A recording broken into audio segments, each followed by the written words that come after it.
কোটা সংস্কার আন্দোলনে উত্তাল সারা দেশ, পথে নেমেছে সাধারণ শিক্ষার্থীরা।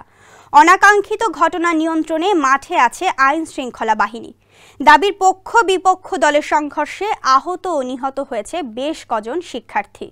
ওসব ছবি ভিডিও ছড়িয়ে পড়েছে নেট দুনিয়ায়। পরিস্থিতির ভয়াবহতা ব্যথিত করেছে শোবিজ তারকাদের। নিজ নিজ জায়গা থেকে সোশ্যাল মিডিয়ায় আবেগ, ক্ষোভ ও মত প্রকাশ করেছেন তারা। বিস্তারিত জানাচ্ছেন শিবলি আহমেদ। কোটা সংস্কার আন্দোলনকে ঘিরে উদ্বেগ ছড়িয়ে পড়েছে শোবিজে। দাবির পক্ষ বিপক্ষ দলের সংঘর্ষে হতাহতের ঘটনায় ব্যথিত হয়েছেন তারকারা। সামাজিক যোগাযোগ মাধ্যমে নিজেদের উৎকণ্ঠা প্রকাশ করেছেন ছোট ও বড় পর্দার অভিনয় শিল্পীরা। ওয়ালটন ফ্রিজ কিনে অনেকের মতো আপনিও হয়ে যেতে পারেন মিলেনিয়াল। সেরা পণ্যে সেরা অফার। কোটা আন্দোলনকে ঘিরে ফেসবুকে চিত্রনায়িকা অপু বিশ্বাস লিখেছেন, সহিংসতা কাম্য নয়। অন্যদিকে শবনম বুবলি লিখেছেন, শিক্ষার্থীদের রক্ত ঝরবে কেন।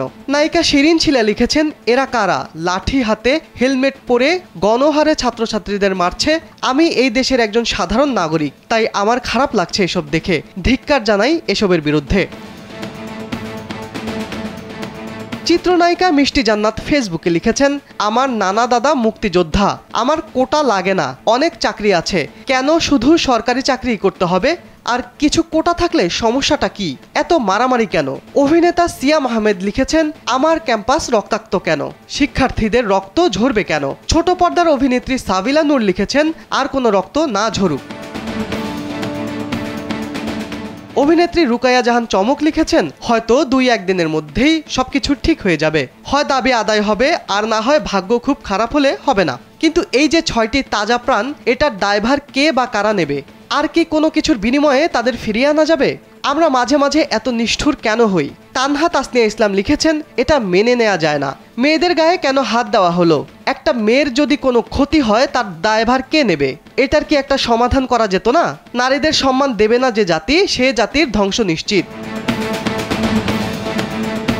ছোট পর্দার অভিনেতা নিলয় আলমগীর লিখেছেন, মাননীয় প্রধানমন্ত্রী, আজকের ছাত্রছাত্রীরা আগামী দিনের ভবিষ্যৎ, তারাই একটা সময় দেশের হাল ধরবে। এত ছাত্রছাত্রী ভুল দাবি করতে পারে না। আমি একজন মুক্তিযোদ্ধার সন্তান হয়ে বলছি, দয়া করে কোটা সংস্কার করে দিন। বাংলাদেশের মুক্তিযোদ্ধা এবং তাদের পরিবারকে যে সম্মান এবং ভালোবাসা আপনি সব সময় দেখিয়েছেন, তার জন্য আমরা আপনার কাছে কৃতজ্ঞ।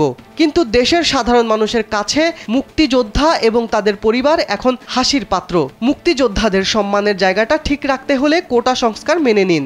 আন্দোলনরত ছাত্রছাত্রীদের এই দুরবস্থা সহ্য করার মতো না। পুরো জাতি আপনার সিদ্ধান্তের অপেক্ষায় আছে। মহানগর খ্যাত নির্মাতা আশফাক নিপুণ লিখেছেন, ছাত্রদের পাশে দাঁড়ান। এছাড়াও এ বিষয়ে প্রতিক্রিয়া জানিয়ে সরব হয়েছেন শোবিজের অনেকে। শিবলি আহমেদ, কালবেলা।